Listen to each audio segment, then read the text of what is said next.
Today I'm going to take you through how to identify if there is short circuit within what circuit analysis, right? So let's assume we have this particular voltage source, right? And then a resistance R1, right? And another resistance called what? R2 in series with this, right? So in this particular circuit, we are going to have only one current passing through the system. We can call this particular current what? I, right? Whereas in series analysis, we have only one current within the system, right? But a situation where we add another what? Parallel path to the what? To the R2, right? Once you do that and there's no resistance within the side that is in parallel with the R2.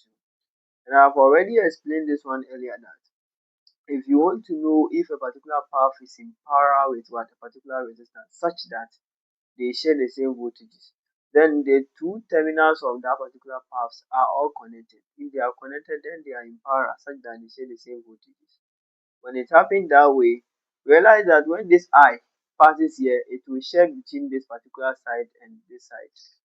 But then because there is no resistance at this particular path, all the current will be assumed to pass there, right?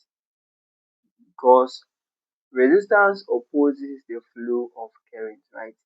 So if you oppose me and then I realize that what I have a path that there's no one to oppose me there, what do? I'll move on to pass the path where there will not be what any opposition, right? So in that case, our resulting circuit becomes what? The voltage source, right? With the resistance what? R1 and then the other completed circuit in series like this, right? Because this one has now been short circuited. In other words, what it has become what redundant within the system. So we are no more using it. It's just inside like this, right? So this is what our resulting circuit.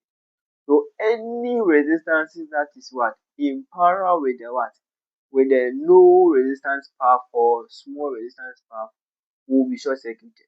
Let's take an example where we have another resistance parallel path, right? Let's call that particular resistance R3. Still our resulting circuit will be like this. Now I said if let's say we have another parallel path here, and then we can call this R4.